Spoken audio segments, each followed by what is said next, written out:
Hello and welcome to my lecture review for the textbook, Internet and Web Application Security, 3rd edition.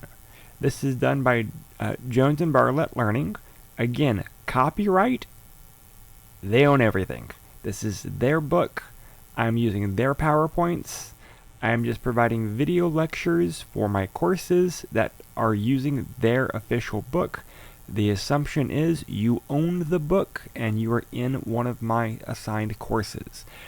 The book ISBN number 9781284206166.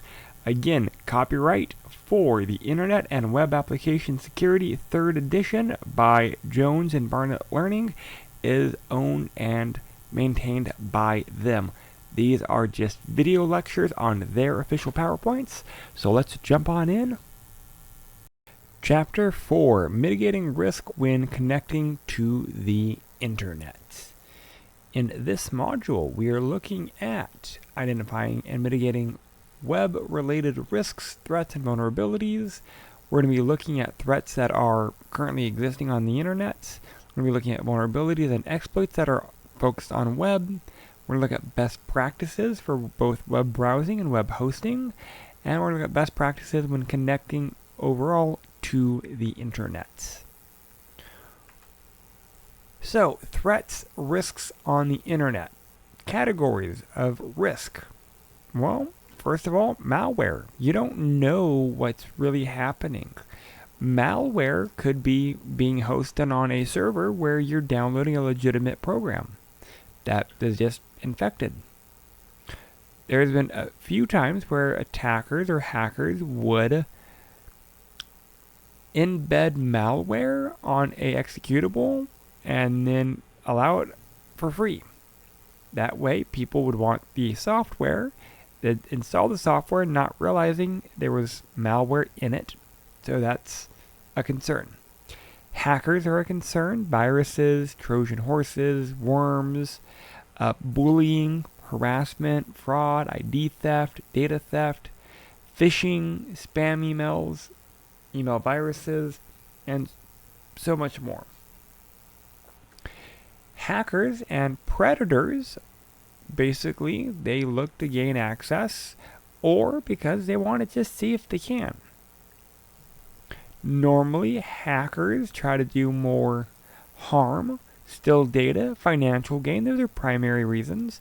Sometimes it could be, a kid who wants just to prove that they're capable of doing it. Those are both, or all three, realistic categories of hackers. So what would a hacker entail to gain access? Malware, exploiting vulnerabilities in the system, the infrastructure, in the people, the configurations, or even just by gaining access to credentials. The easiest way to get someone's password is simply ask them for their password. It's sad, but that is more common than people realize. So relationships of hackers and other elements of risk on the internet. So hackers can target inside or outside. If the attackers target someone on the inside, it could be a former employee, it could be someone that is working with the hackers, or it could be the hackers just compromised a user without their knowing. On the outside perspective, it could be organized outsiders, terrorists, hacktivists, nation states, or even criminals. A terrorist, you guys should know what a terrorist is. A hacktivist is basically an activist that does it through hacking means. Individual outsiders, it could be a white hat, a black hat, a gray hat. These really are more categories of knowledge level for individuals. For example, a black hat will use more illegal, explicit content, where a white hat does everything above board. And a gray hat is someone kind of in the middle. Lastly, we have our amateurs. Those would be what we call script kiddies. They have no idea what they're doing, or they have a very low level understanding of what they're doing, but they know that this tool will do what they need. hey, I want to perform recon, but I don't understand it. But I know in-map, I can click go, and it will collect data. That's essentially what we're talking about when we say script kiddie.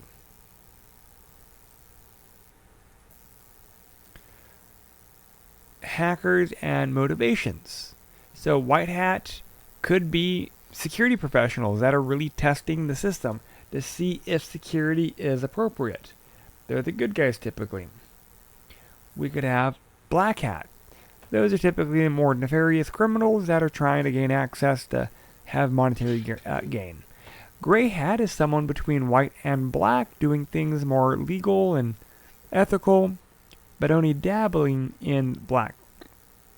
Just a little bit. See, I hate that explanation because how can you kind of do things legal but then do illegal things? I mean, this is pretty cut and dry. It's either legal or not. So, gray is a blend between the two. Cyber terrorists are terrorists that use a cyber component. Nation state or sponsored hackers is someone paying a hacker group or paying a hacker to do damage. Hacktivists I've already explained. Script kiddies, again, they are people that don't really have a lot of knowledge, but they know how to use the tool. Hobbyists are just low-level script kiddies that do this for fun. Motivations for hackers, personal agenda, prove that I can do it. Could be financial, could be a form of sponsorship or cyber warfare, could be espionage, could be corporate espionage, could be government espionage, really just depends. It could be there's an organizational need. Some of the hacker groups are full-fledged companies, essentially. They have their own HR, they have all of that. Or they could just be looking at stealing resources. So it really just depends on what the hackers are trying to accomplish, and that kind of drives their motivation. So what are some other threats? So attackers could dictate the type of an attack. So what I mean by that is, maybe if it's a script kiddie, they're going to do one type of an attack. If it's a skilled attacker, it'll be another. If it's a skilled attacker trying to pretend to be someone else, they'll change their tactics. Attacking methods fit vulnerabilities of a target. This is also known as a potential kill chain. It's the method that they're going to use to do a target.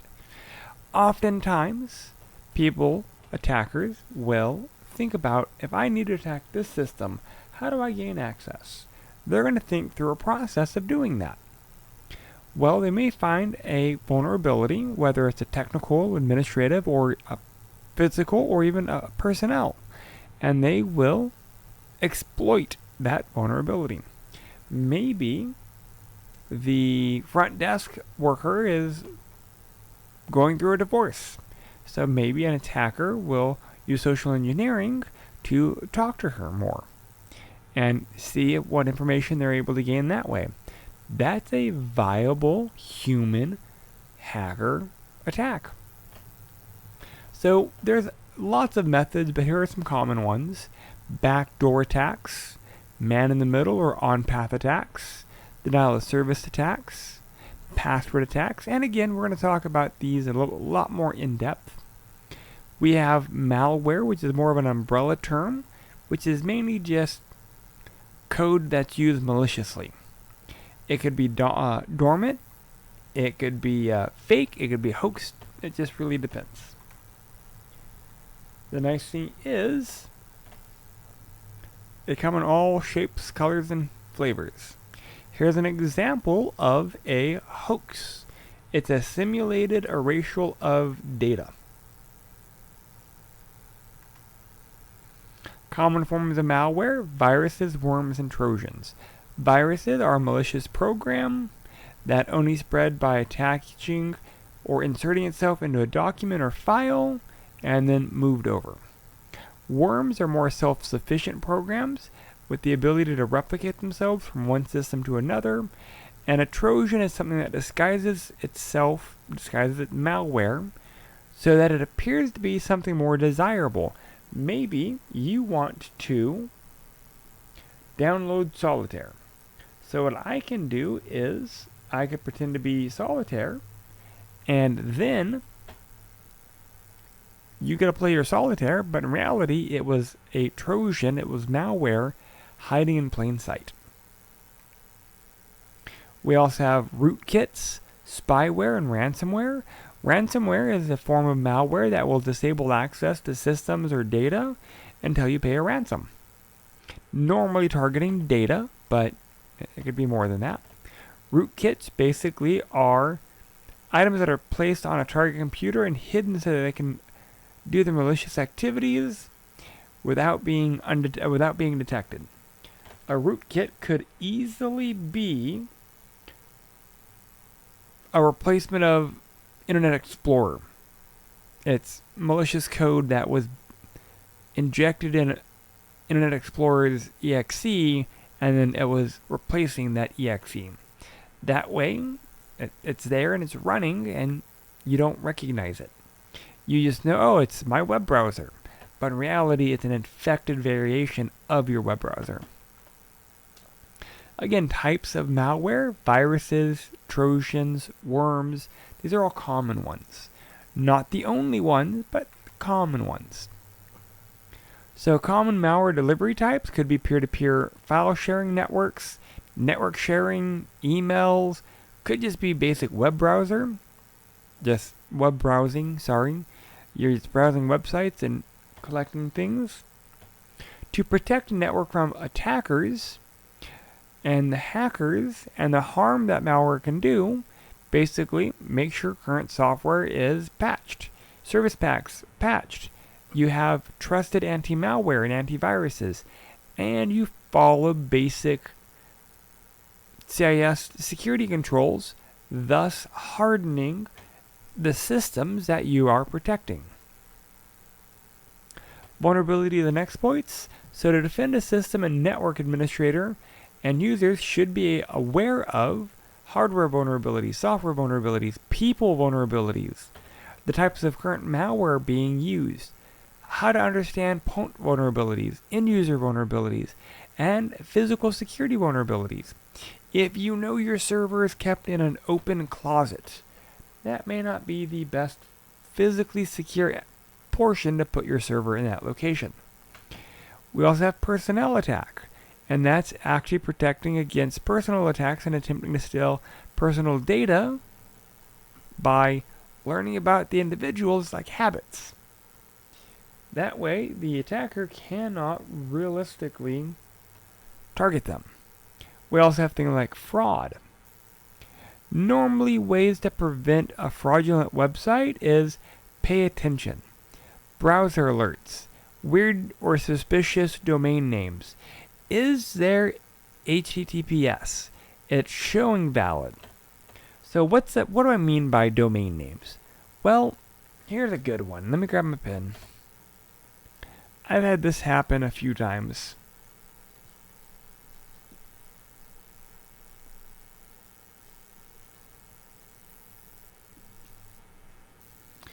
Well, Fargo. When in actuality, it's Wells Fargo. So they do a typo squatting or a variation of the domain name so that, hoping that you won't notice that they're missing certain letters. And they may clone the website. That way it looks more legitimate. And in reality, it's really all just fake. Malicious websites are pretty common, and they're becoming more and more commonplace. So you, the end user, are the primary protection.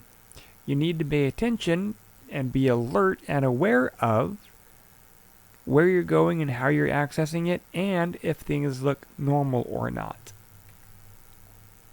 We have the ability to look up IP addresses and domain names using ICANN. What's interesting is all domain names are registered through some variation of domain registrar, and they're managed through ICANN. We, individuals, do not own a domain name. We lease them. We rent them. And when we rent them, we have to provide certain details, like a domain name, an email address, an email contact, a phone number, a administrator, a technical lead. things like that. That way, if there's anything wrong with your domain, someone knows how to reach someone who's responsible for that domain. Basically, if there's an issue, someone needs to be able to contact the owner of that domain. That's why it's there. So other vulnerabilities and exploits could be stalking, cyber sexual assault, cyber bullying. So there's so many vulnerabilities and exploits that have a cyber component. Cyber stalking, that could just be a form of harassment using electronic digital medias. Maybe I'm just constantly spying on your Instagram, your MySpace, your Facebook. You may not be aware that I'm constantly looking at you, but it's a form of stalking. And again, it is super, super illegal. It can escalate into more dangerous crimes. So there are rules here kind of aid to prevent some of this, but that doesn't always happen.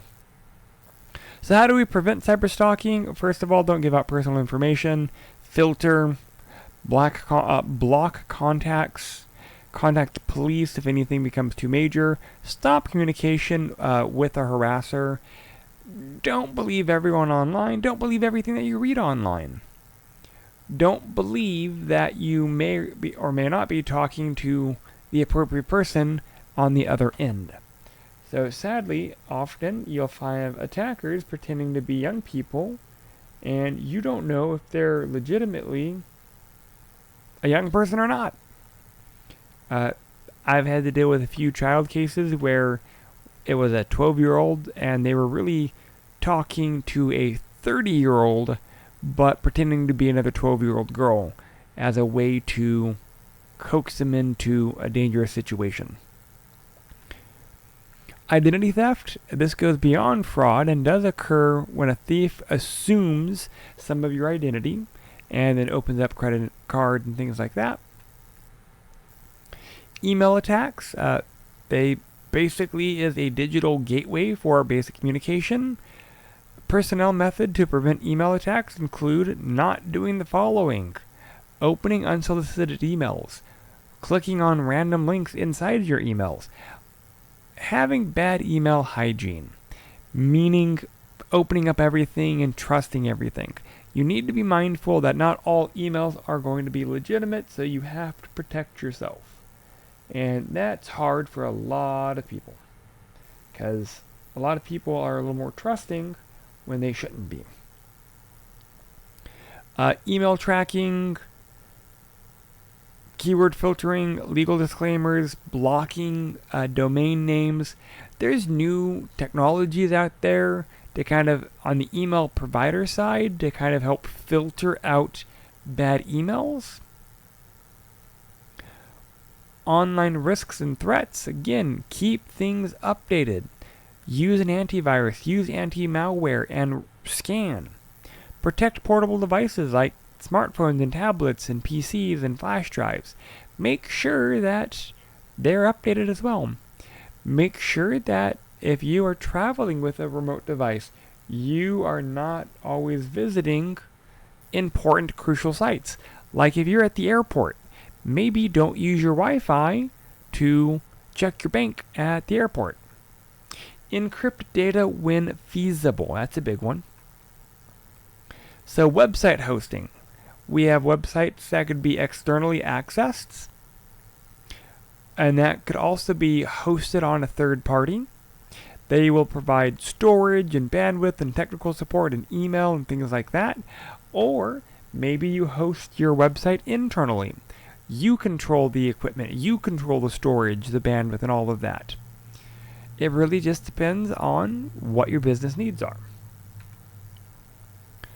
Website hosting, you can also look up information like with a who is, and that's for both private and public websites, because all that does is use ICANN to look at the registration details of that web domain. Registrars offer private settings, so you need a little bit more protection. Maybe they mask the email address, maybe they mask the phone number. It really just depends, but normally that's an additional charge. Other critical systems might be DNS. DNS, Domain Name Systems, it's the standard name resolution protocol. And this is basically how the internet works. The infrastructure needs IP addresses. People remember names. So we had to have a system in place to navigate or to translate between names and addresses. So the DNS names, mostly internal networks and internet things, will use that name. Google.com, for example. In reality, your PC don't care where Google.com is. Your PC only cares about where the IP address is. So we also have the Google and the .com. The .com is actually known as a extension or a top-level domain.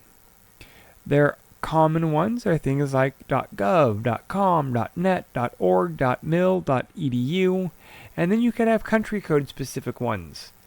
.gm or .de or .us. That way there are country code specific ones.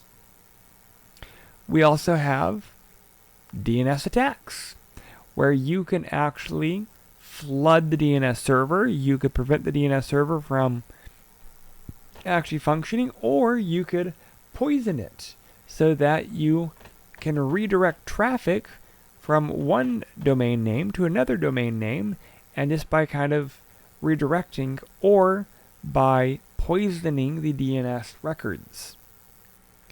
Here's an example of DNS. At the very top level, we have root. Underneath root, we have our 7 top-level domains like .com, .edu, .org, .net. And then underneath our top-level domains, we have our secondary domains. Google.com. Google's level 2. Top level would be .com. Now, what if we have www.google.com? Well, www. is level 3. Google is level 2. That way you can have things like support.google.com. Support is the level 3. Google is still the level 2, and the .com is that top level. A lot of times people don't realize that domain names are actually read backwards.